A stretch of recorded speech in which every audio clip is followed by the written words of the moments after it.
तर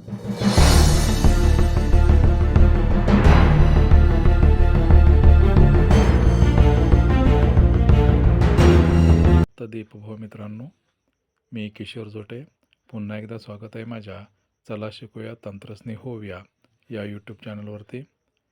आजच्या या व्हिडिओमध्ये आपण पाहणार आहोत येत्या 22 डिसेंबरला जी NMMS ही इयत्ता 8वीच्या विद्यार्थ्यांसाठी स्कॉलरशिप परीक्षा आयोजित केलेली आहे, त्याचे हॉल तिकीट आपण मोबाईलवरून कशा पद्धतीने डाउनलोड करू शकतो।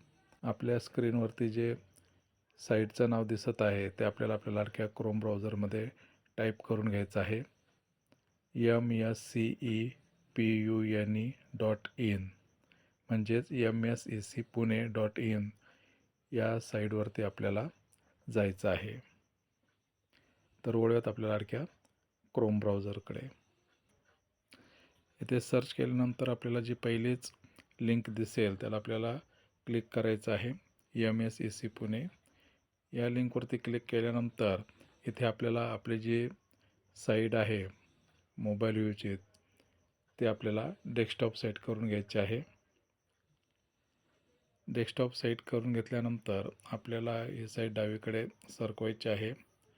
इकडे आपल्याला बघा सगळ्यात शेवटी न्यूमध्ये NMMS हे दिसेल, त्याला आपल्याला क्लिक करायचं आहे। ते क्लिक केल्यानंतर त्याच्या बाजूला एक पॉपअप विंडो येईल, त्यातलं वरती न्यूमध्ये जे दिलेलं आहे NMMS एक्झाम 2024-25 ऑनलाईन ॲप्लिकेशन, त्याला आपल्याला क्लिक करायचं आहे। क्लिक केल्यानंतर इथे अशा पद्धतीने आपल्याला पेज दिसेल। या पेजवरती आपल्याला सगळ्यात वर स्कूल डॅशबोर्ड जे दिसते पिवळ्याच्यामध्ये लिहिलेलं स्कूल डॅशबोर्ड, याच्या खाली शाळा नोंदणी, शाळा लॉग इन आणि शाळा लॉग इन सूचना, तर इथलं आपल्याला शाळा लॉग इनवरती क्लिक करायचं आहे। या शाळा लॉग इनवरती क्लिक केल्यानंतर इथे आपण आपल्या शाळेचा UID नंबर आणि आपल्याकडे असलेला जो पासवर्ड आहे त्या पासवर्डने इथे आपल्याला लॉग इन करून घ्यायचं आहे। वरती आपल्याला लॉग इन सक्सेसफुली येईल, त्याला कट करायचं आहे। त्यानंतर आपल्याला स्क्रॉल केल्यानंतर इथे आपल्याला विद्यार्थ्यांची यादी दिसेल, त्या यादीला आपल्याला डावीकडे सरकवायचं आहे।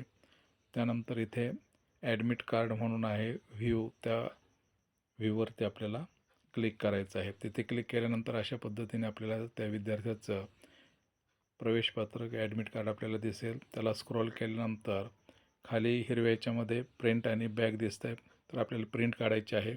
त्या प्रिंटवरती आपल्याला इथे क्लिक करायचं आहे। प्रिंटवरती क्लिक केल्यानंतर अशा पद्धतीने आपल्यासमोर एक पेज येईल।